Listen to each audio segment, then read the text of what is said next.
Jail से कब छूटे? मैं जेल से छूटा नहीं, जेल तोड़ कर आया हूं। जितने दिन मैं वहां रहा, तुम्हारी तस्वीर को गले लगाता रहा, उसे चूमता रहा,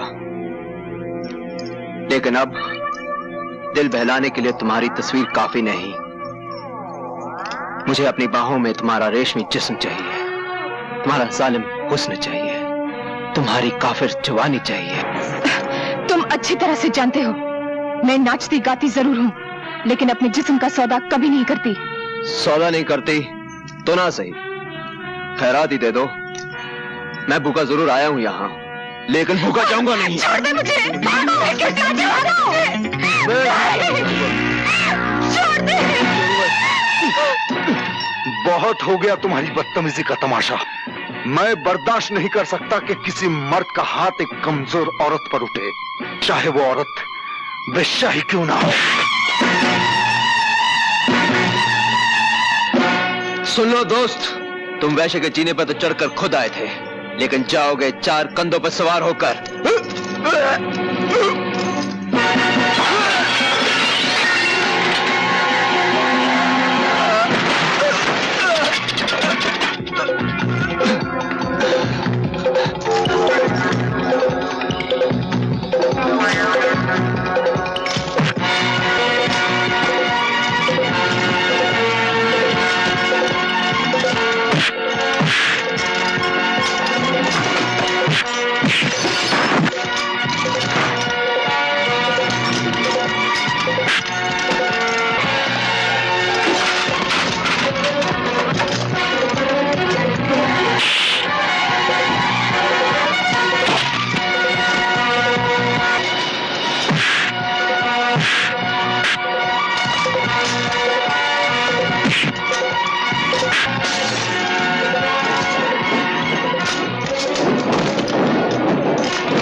गाड़ी स्टार्ट करो, चलो।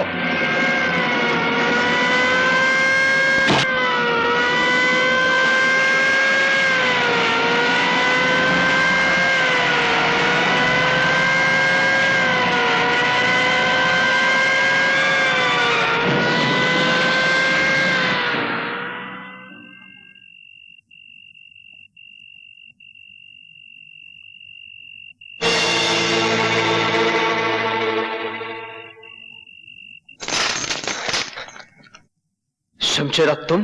हाँ,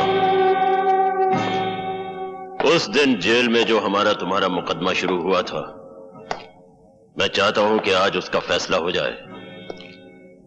तुम्हारे सामने बंदूकें भी पड़ी हैं और तलवारें भी, जो चाहे हथियार उठा सकते हो। नहीं शमशेरा नहीं, तुमने अभी अभी मेरी जान बचाई है पुलिस से। मैं सब कुछ कर सकता हूं, तुम पर हाथ नहीं उठा सकता। हाथ उठा नहीं सकते, बढ़ा तो सकते हो। हमें तो तुम्हारी दुश्मनी भी अच्छी लगती थी और अब दोस्ती भी अच्छी लगती है। फिर एक बात बताओ दोस्त, मैं तो उस मोहल्ले में अपनी जान से मिलने गया था, तुम वहां क्या कर रहे थे? मैं अपने एक दुश्मन का पीछा कर रहा था जो उसी कोठे पर गया था। ओह, इससे तो यही जाहिर होता है कि हम दोनों का एक ही दुश्मन है। दुश्मन ने हमारी दोस्ती की जंजीर में एक कड़ी और जोड़ दी है।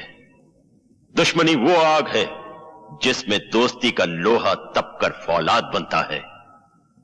इसी बात पर एक बार फिर से मिलाओ हाथ।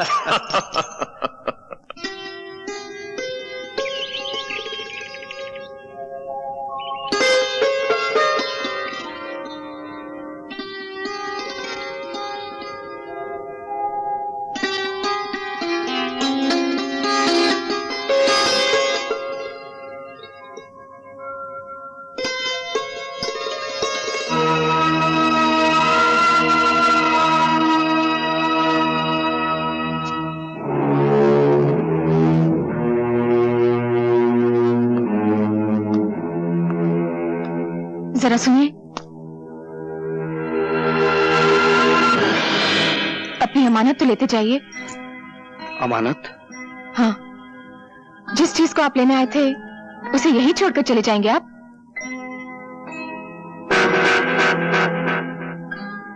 ये हार जो आप वापस कर रही हैं, इसकी कीमत जानती हैं आप? जानती हूँ, लेकिन इस हार की कीमत आपकी मुलाकात से बहुत कम है। कल रात जब मैंने आपको मुझ जैसी तवाइफ को बचाने के लिए लड़ते हुए देखा तो पता चला कि शैतानों की दुनिया में आप जैसे इंसान भी बसते हैं।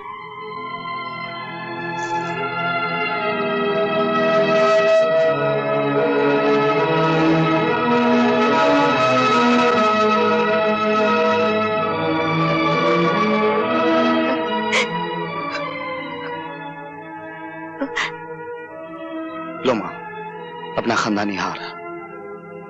तुम्हारा एक बेटा इसे ले गया था, समझ लो दूसरा बेटा वापस ले आया।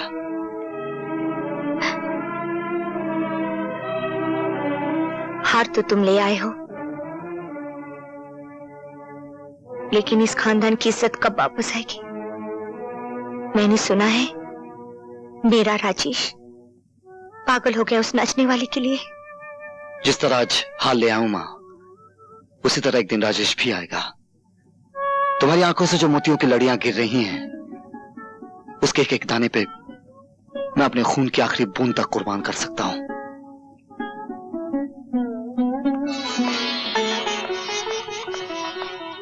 भगवान, आज मैं जिंदगी में पहली बार तुम्हारी मंदिर की सीढ़ियां चढ़कर आई हूं। ये कहने आई हूं कि ना तो मुझे तुम्हारी ये दुनिया चाहिए, न वो, न आसमान पे बिखरे हुए तारे चाहिए और न जमीन के नीचे दबे हुए खजाने। चाहिए तो बस यही चाहिए, मुझे उस बाजार से उठा लो जिसे आज तक मैं अपनी मां की गोद समझती आई हूं, और मेरे सर पर वो आंचल डाल दो जो एक कोठे वाली को घर वाली बना सकता है।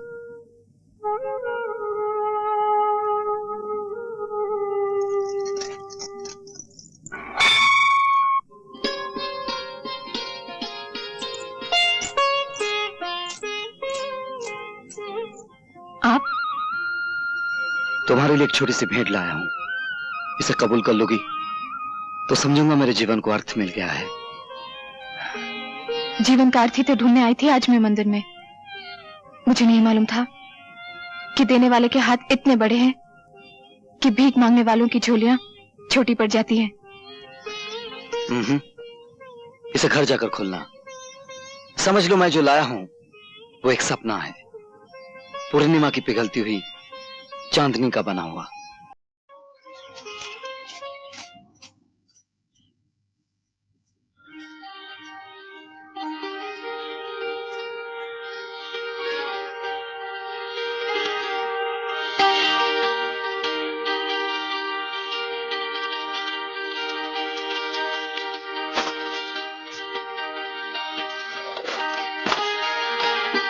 सुहाग का जोड़ा।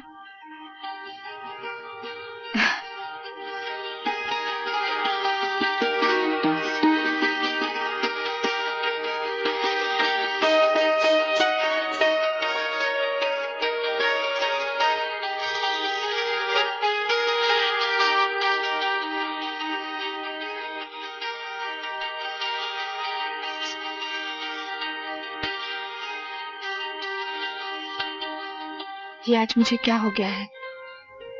लगता है जो मोहब्बत हमेशा बेगानों की तरह इस दरवाजे के बाहर खड़ी रहती थी, आज दरवाजे के अंदर आ गई है।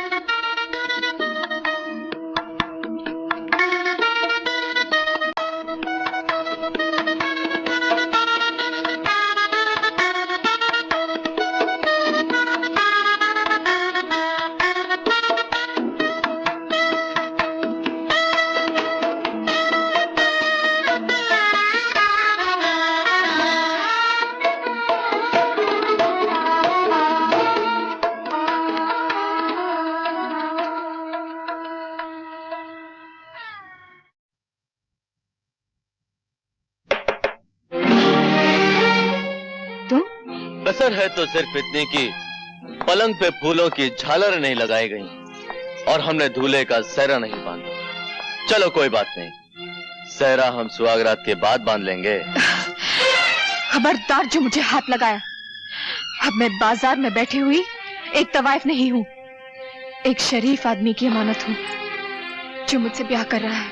अरे हम भी तो ब्याह ही कर रहे हैं तुमसे। लाओ एक चुटकी भर सिंदूर हम भी तुम्हारी मांग में भर दें। तुम समझते क्यों नहीं?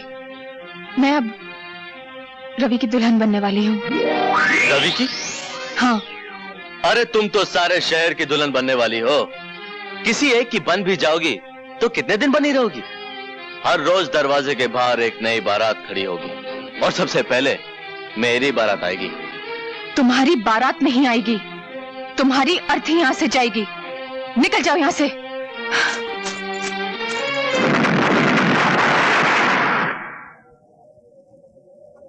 शाबाश, आज रवि की जिंदगी का आखिरी दिन है।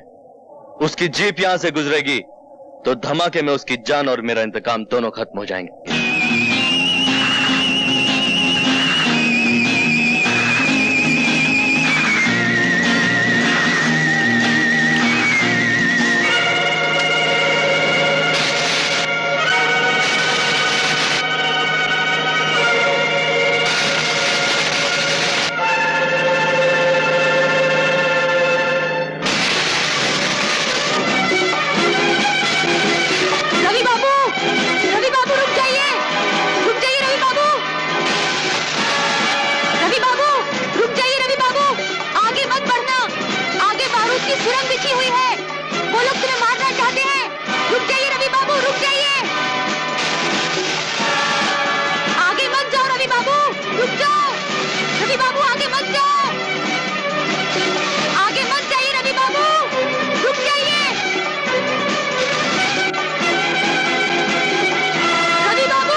रवि, तुम्हें चोट तो नहीं आई?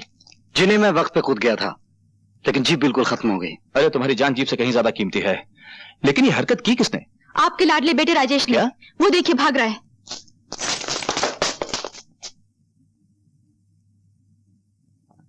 मुझे बचा लो माँ, मुझे बचा लो। आज तुम्हें कोई नहीं बचा सकता। क्या हुआ? क्या किया है मेरे राजेश ने? आज ये एक ही छलांग में इंसानियत की आखिरी हद से गुजर गया है। तुम जानती हो, आज इसने रवि की जान लेने की कोशिश की। रवि की? क्या ये सच है? यही सवाल जब अदालत में इससे पूछा जाएगा तो ये कह नहीं सकेगा कि ये झूठ है। सवाल तो आज मैं अपने आप से कर रहा हूं कि मैंने ऐसे बेटा मांगा क्यों था। मैं तो अपनी वसीयत में लिख जाऊंगा कि मेरी चिता को नीच से नीच आदमी आग दे, मगर ये अधिकार मेरे बेटे को ना मिले। मुझे ये अधिकार चाहिए भी नहीं। चाहिए तो सिर्फ अपना वो हक चाहिए जो आपने एक सगे बेटे से छीनकर एक बेगाने को दे दिया है। मेरा जुर्म ये नहीं कि मैंने रवि की जान पे हमला किया, मेरा जुर्म ये है कि मेरा हमला नाकाम रहा। आपने मुझे बुलवाया ठाकुर साहब? आइए इंस्पेक्टर साहब, इसे गिरफ्तार कर लीजिए। इसने रवि की जान लेने की कोशिश की है।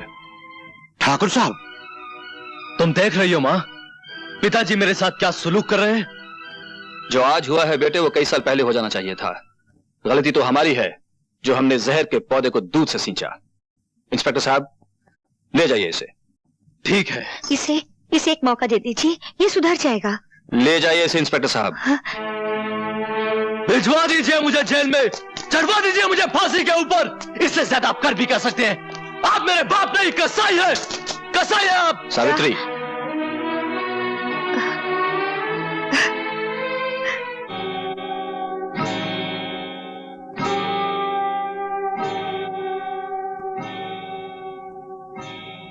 क्या खबर लाए मंगलू? सरदार, प्रेम सिंह के बेटे राजेश ने रवि को मारने की कोशिश की, इसलिए प्रेम सिंह ने राजेश को पुलिस के हवाले कर दिया।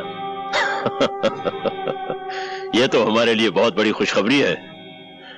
अब शमशेरा बेटे को पुलिस से आजाद करा के उसे उसके बाप ठाकुर प्रेम सिंह को मारने के लिए इस्तेमाल करेगा और फिर ठाकुर प्रेम सिंह की चिता तैयार करेगा शमशेरा और उसमें आग लगाएगा उसका बेटा राजेश।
प्रेम सिंह?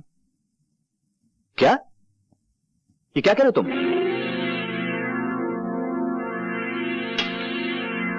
क्या हुआ? शमशेर और उसके आदमी राजेश को उठा के ले गए हैं। नौजवान, तुम्हारे दिल में यह सवाल उठ रहा होगा कि मैंने तुम्हें क्यों बचाया है। जवाब सुनने के लिए मैं सर से पांव तक कान बन गया हूं। मेरा एक रिश्ता तुम्हारे बाप से है और दूसरा तुमसे। तुम्हारे बाप से मेरी पुरानी दुश्मनी है और तुम्हारी कहानी उस दुश्मनी से भी बहुत ज्यादा पुरानी है। डैडी से आपकी दुश्मनी क्यों है मैं जानता हूं, नहीं जानता तो दूसरी कहानी नहीं जानता। 20 साल पहले मेरा इकलौता बेटा मर गया था। तुम्हें सामने देखा तो मुझे लगा जैसे मेरा बेटा ही वापस आ गया हो। अगर आज वो जिंदा होता तो तुम्हारी ही उम्र का होता। उसके खून में भी जवानी की आग भड़क रही होती, आंखों से शोले लपक रहे होते, मेरे दुश्मनों को जलाकर राख कर देने के लिए। अगर तुम्हारे बाप से मेरी दोस्ती होती तो मैं उसे कहता कि मेरा सब कुछ ले लो, लेकिन अपना बेटा मुझे दे दो। आप अपने दुश्मन के बेटे को अपना बेटा बनाने के लिए तैयार हो जाते? तैयार ही नहीं, बेकरार हूं। और सोचो तो अपने आदर्शवादी बाप के पास तुम जाकर करोगे भी क्या? वो फौरन तुम्हें पुलिस के हवाले कर देगा। कत्ल की कोशिश के इल्जाम में तुम्हें कम से कम 10 साल की सजा तो होगी ही। जेल से बाहर निकलोगे तो तुम्हारी जवानी ढल चुकी होगी। खून में भड़कते हुए शोले बर्फ से भी ज्यादा ठंडे हो चुके होंगे। जिंदगी का जुलूस चल तो रहा होगा, लेकिन शमशान की तरफ जाती अर्थियों की तरह। मुझे बचा लीजिए अंकल, बचा लीजिए। अपने मरे हुए लड़के के सदके मुझे अपने आप से अलग मत कीजिए। कैसे कर सकता हूं बेटे? अपने जिस्म से अपनी जान को कौन अलग कर सकता है? और फिर मेरी जान तो पूरे 20 साल के बाद वापस आई है।